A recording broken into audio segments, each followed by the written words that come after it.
Thank you very much. Hello, everyone. As I said, my name is Simon Somogyi. I'm from the Gordon S. Lang School of Business and Economics at the University of Guelph, but I'm also affiliated with the Arrell Food Institute at the University of Guelph, which is an organization that brings together all the food areas at the university and does a number of things, including run events and a graduate program.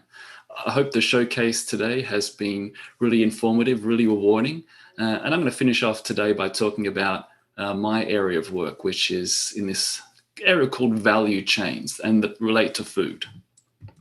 So I'm going to talk about what I do, why it's important in Canada, and finish off with a number of examples of that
they wanted to understand the wording that could be used to describe lobster, and they could use that in their marketing campaign. So we asked our consumers a very simple question: what words do you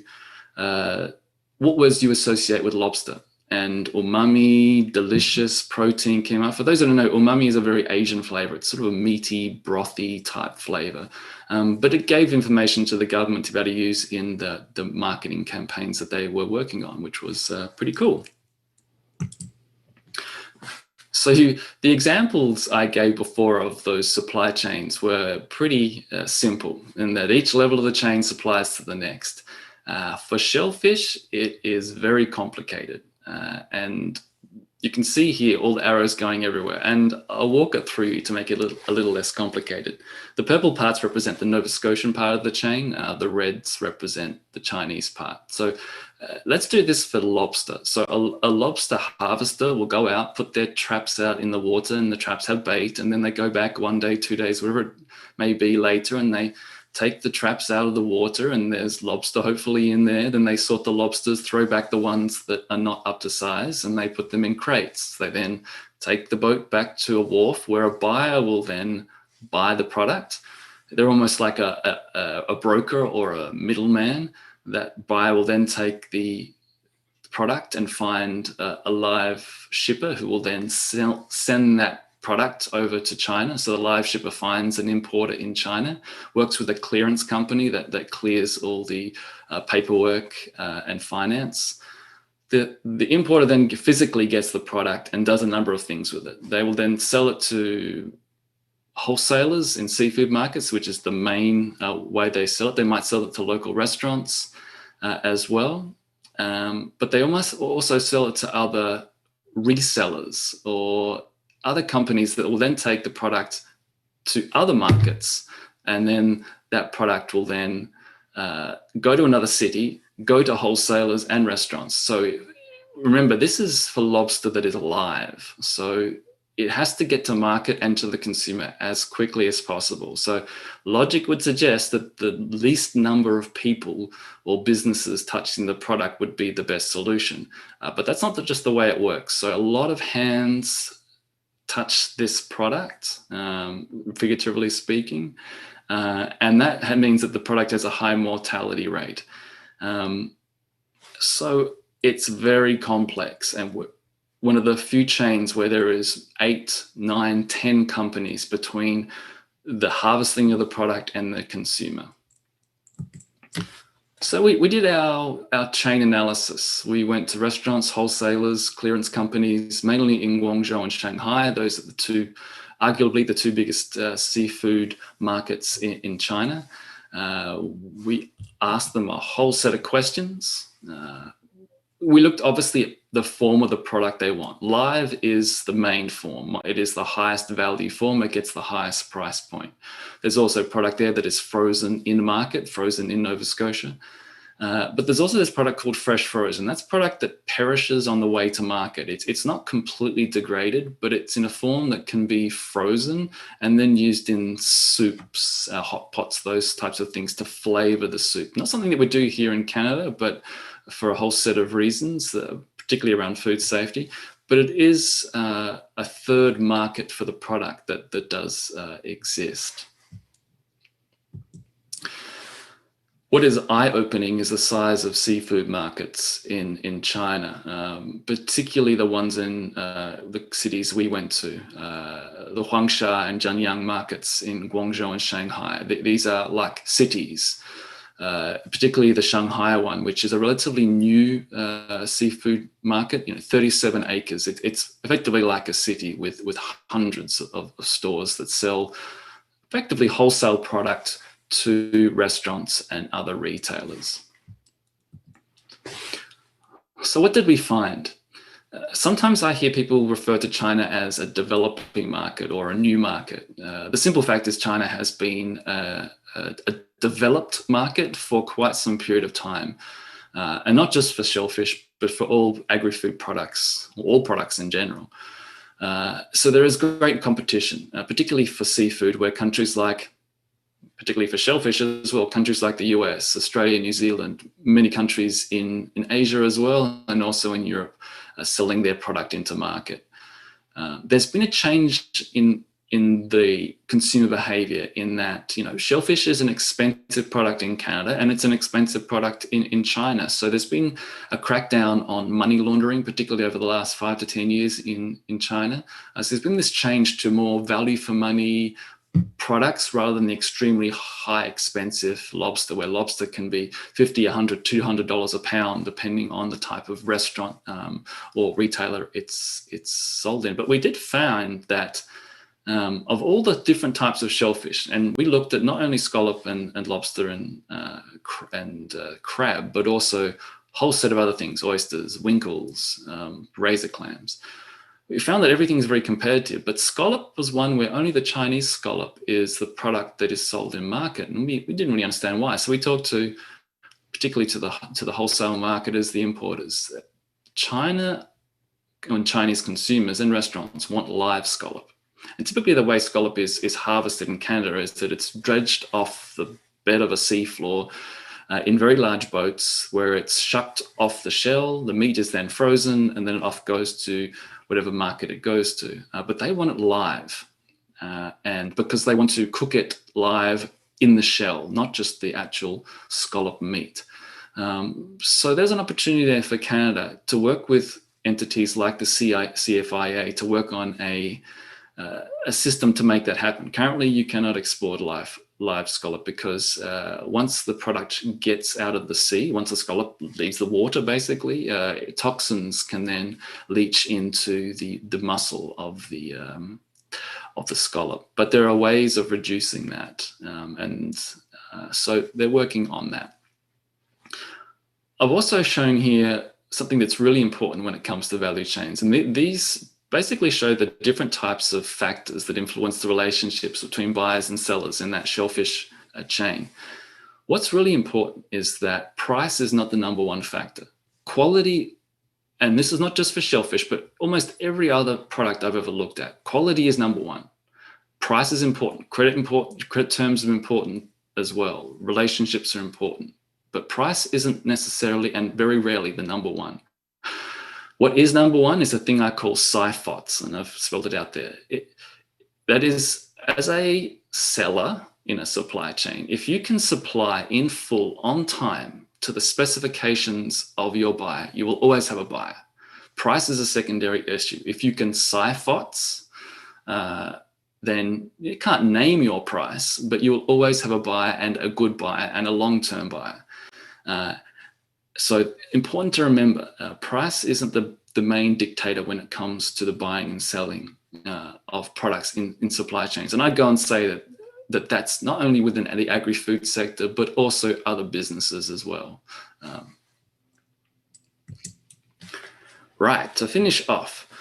So this was a study that was, I should say, a group of farmers, a rather innovative and forward-thinking group of farmers in Australia approached me, and they said, Simon, we've heard, and these were Queensland farmers. You can see the little photograph in the top right-hand corner.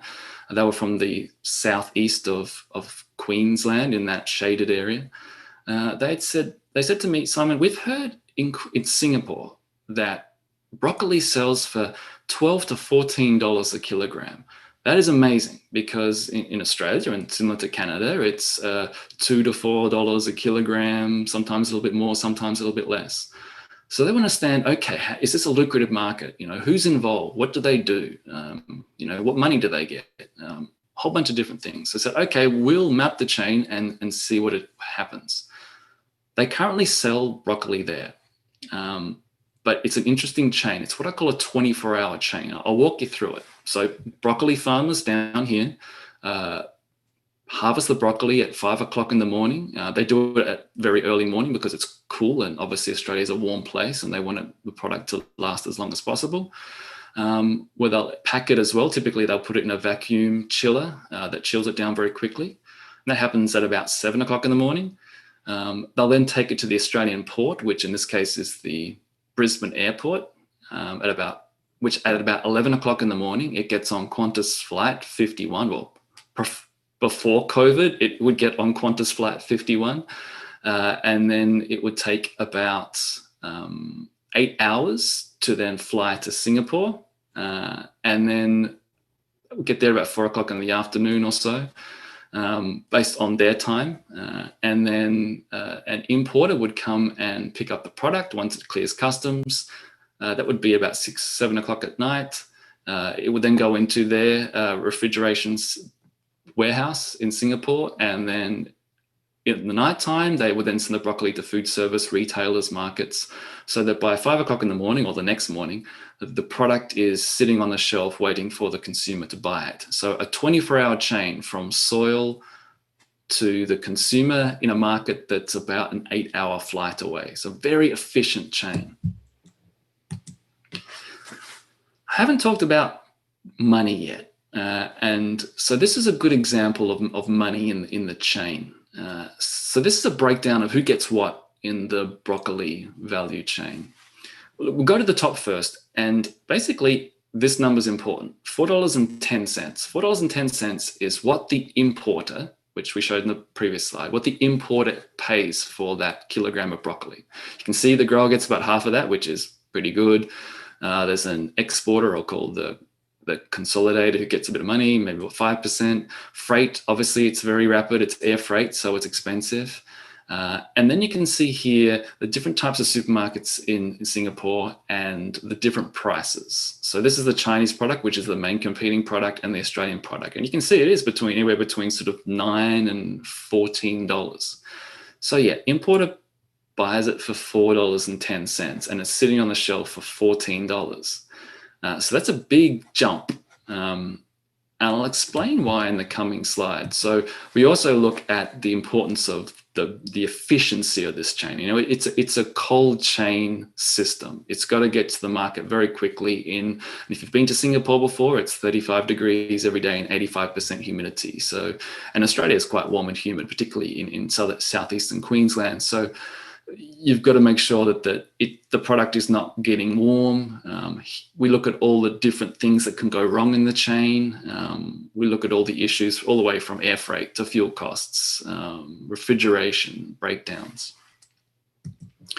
So you're probably thinking, wow, $4 to $14, that's a big jump. Well, there's a reason for that. So Singapore is about the size of Toronto, and not the GTA, just say Scarborough, North York, Etobicoke, downtown Toronto as well. But unlike Toronto, that area that has about 2.93 million people, in Singapore, that same area has about 5.7 million people. So space is a premium, which means the cost of land is a premium. Running a wholesale business is expensive because of the land. Running a retailer, even though their grocery stores are a lot smaller, is expensive. Singapore has to import everything they have to import all their resources. They have to import all their water and electricity from Malaysia, so it's expensive. So at the end of the day, I went back to the farms and said, look, it sells for $14 a kilogram. It's because at the wholesale level, at the retail level, they have massive cost and massive margin. So you could think, well, this project was a complete waste. Well, it wasn't. Because we got to talk to retailers, because we got to talk to wholesalers, we actually had a better understanding of market specification. So in Australia, a market specification for broccoli is basically a head of broccoli the size of my fist with about an inch stem, maybe a bit longer, a couple of inch stem. But that's not what they want in Asia. In Asia, they want the stem more than the head. They don't want to eat the florets. They want to eat the stem because that's the way they use it in cooking. And if we could deliver more of that, they could get a higher price point for it. So we took that information back to the farmers and they started growing long stem broccoli and so they weren't getting a higher price, generally speaking, I should say, but they were selling more product into that market just by understanding the simple facts of what the market wanted, by asking questions. And we facilitated that process. I think that's one of the cool things about value chains. And this relates to this last slide in that I get to work with a lot of interesting people who are not business management academics. I'm a business management academic. And I love business management. I love understanding consumers and the way chains work, but I get to work with a lot of agronomists, plant scientists, shellfish biologists, horticulturists, because to be able to change the chain to meet consumer needs, we need those people because they have the technical skills to be able to provide it. And I'm the one that can help out facilitating what information is needed and make it happen. So in finishing up, I always like to finish with these questions, and it's pertinent to Canada. So, why do agri-food businesses in Canada need to collaborate? We need more value chains. We can't just be a commodity producer producing bulk commodities that are exported all around the world that are then processed into whatever it may be in that country. We need to value add. We need to focus on markets. We need to even ask those simple questions like, what broccoli is and what size that market wants. We need more of that, and we need more people working together. We need less adversarialness. And I appreciate that is very hard, but we have to change. We're not bad, but we can always be better. Where and with whom can we collaborate in the chain? Well, everywhere. Obviously, not just the members of the food supply chain, all the way from input supply to retail, but anywhere around the world.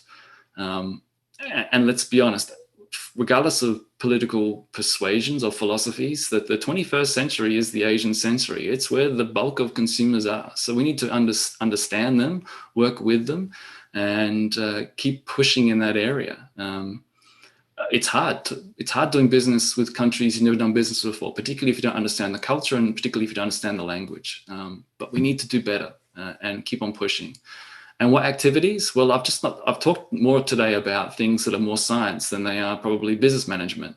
But everything, how the chain runs, who runs the chain, relationships, being efficient, being focused on markets. Because I think agri-food sectors around the world that focus on these value chain principles will be successful in the 21st century and beyond.